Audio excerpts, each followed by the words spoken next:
empuk dan enak dimainin. Karena slime itu gemes.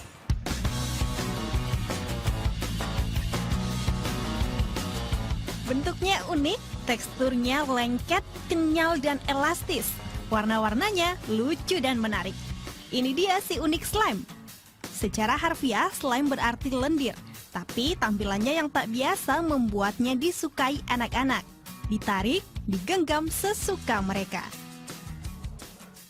Sebenarnya slime itu untuk pembersih sela-sela. Tapi anak-anak sekarang beli slime untuk dimainin. Cara main slime pertama ditekan-tekan dan ditarik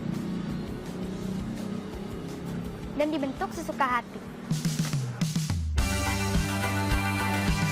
Slime terbuat dari campuran lem, deterjen, boraks, dan lotion. Membuatnya pun cukup mudah. Anak-anak pun bisa membuat slime mereka sendiri. Semakin praktis karena tutorial membuat slime bertebaran di media sosial seperti Instagram dan YouTube.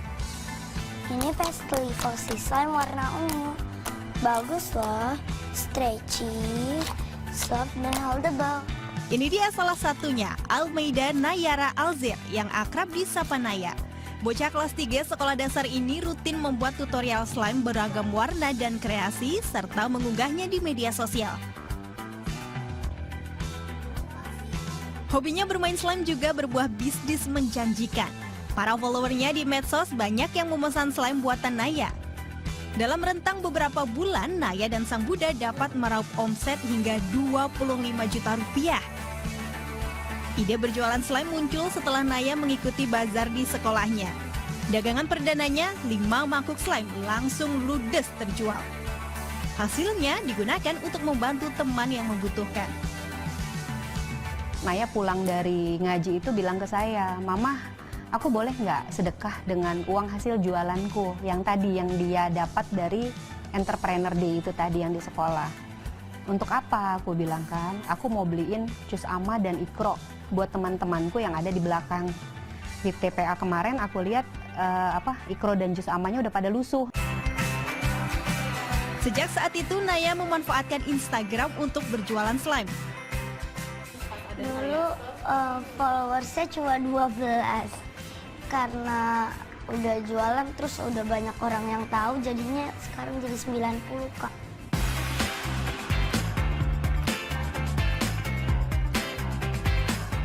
Enam bulan dirintis, pesanan slime terus meningkat.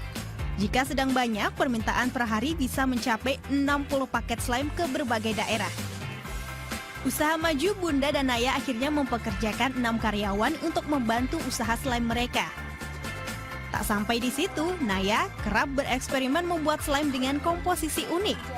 Jika tak memenuhi standar, slime jenis baru tidak akan dijual. Ini udah bagus sih, kita repack. Kita bikin slime itu, Naya di bagian resep apa-apa tuh yang bahan yang dibutuhkan. Terus Naya bikin dulu teknisnya ya, sudah jadi. Si kakak-kakaknya ini ada yang 2 orang yang saya tunjuk untuk membantu Naya ini melihat proses pembuatan slime-nya Naya ini. Setelah mereka meniru apa yang dibuat Naya, Naya mengadakan quality control dulu. Apakah sama teksturnya, kepadatannya dan sebagainya itu dari yang Naya buat dibandingkan sama dia. Kalau dirasa Naya kurang, Naya nanti bilang lagi ke kakaknya, ini kurang ini gitu. Tapi, asik berbisnis slime tak serta-merta membuat Naya abai dengan sekolah. Sang Bunda hanya memperbolehkan Naya berkreasi dengan slime saat libur sekolah. Agar konsentrasi menuntut ilmu tak terganggu, Bunda juga membatasi Naya menggunakan gadget dan mengakses Instagramnya maksimal 2 jam sehari. Soal profit usaha, Imelda sang Bunda juga selalu transparan. Selain untuk amal, keuntungan juga dimanfaatkan untuk memenuhi kebutuhan para buah hatinya. Jadi Naya pernah mau beli tas itu dan saya bilang, "Nah itu mahal, Mama aku kan punya uang dari hasil jualanku. Memang aku nggak boleh belanja dengan uang hasil jualanku gitu kan." Tapi saat itu saya belikan saja, lalu saya tanya kepada beberapa ustadz dan alim ulama lah ya, karena saya juga belajar mengaji juga di beberapa majelis taklim. Jadi Mereka sih bilang nggak apa-apa karena memang tetap prioritas kita untuk sedekah. Tapi Naya juga tidak berarti dia menghambur-hamburkan uang hasil pendapatannya itu untuk dia foya-foya gitu, enggak. Sebagai selingan saat libur, Naya juga sering menggelar bazar di sejumlah pusat perbelanjaan di Jakarta. Kualitas dan harga bersaing membuat Naya memiliki banyak pelanggan setia. Bahkan popularitas Naya dan slime-nya kian meroket di Instagram. Soalnya kalau dari seluruh shop-shop yang aku tahu, itu tuh yang paling bagus tuh Naya, gara-gara itu tuh teksturnya bagus. Kalau kayak di tempat-tempat yang lain, slime-nya cepet cair. Kalau di Naya nggak cepet cair. Nayanya juga lucu, jadi aku suka. Naya lucu. Tapi usaha di Instagram tak selalu berjalan mulus. Ada saatnya ia berhadapan dengan kritik pahit di dunia maya. Pernah merasa terpuruk, tapi semangat sang gadis cilik kembali menanjak berkat dukungan keluarga. Sedih, cuman karena udah dinasihatin sama mama, jadinya udah nggak sedih lagi. Udah kuat mentalnya. Slime hanya satu dari banyak cara mengajarkan anak berwirausaha, memupuk kreativitas sambil berinovasi. Tapi orang tua harus cermat, mendukung, mengawasi sambil memberi pemahaman usaha pada anak. Dengan berbisnis sejak dini, anak juga dapat mempelajari konsep untung rugi. Bijak mengelola keuangan sambil cermat menabung dan efisien mengatur pengeluaran. Bonusnya, pola pikir kreatif juga terasah hingga anak siap bersaing dan mandiri di masa depan. Saat menghadapi masalah dan kegagalan pun, anak belajar untuk menghadapi dan tak larut terpuruk. Jadi kalau saya cenderung mengajari bisnis itu memang ada sebuah periodenya supaya dia nggak terus-menerus harus memikirkan hal yang sama.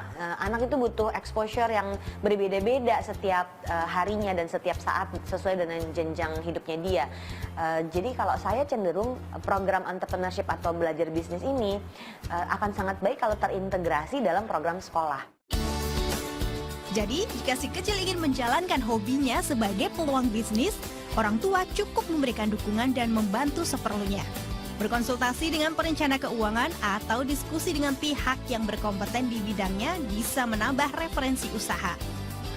Dan yang utama, kenalkan dulu konsep keuangan pada anak. Berbelanja bijak, berbagi, dan menabung adalah 3 fungsi uang yang harus mereka pahami sejak dini. Tapi jangan sampai keasyikan, perhatikan hak anak untuk tetap bisa bermain dan belajar. Karena prinsipnya adalah pengalaman, kematangan, dan mandiri. Sedangkan profit hanya sebagai bonus. Feby Purnamasari, Alma Silva melaporkan untuk NET.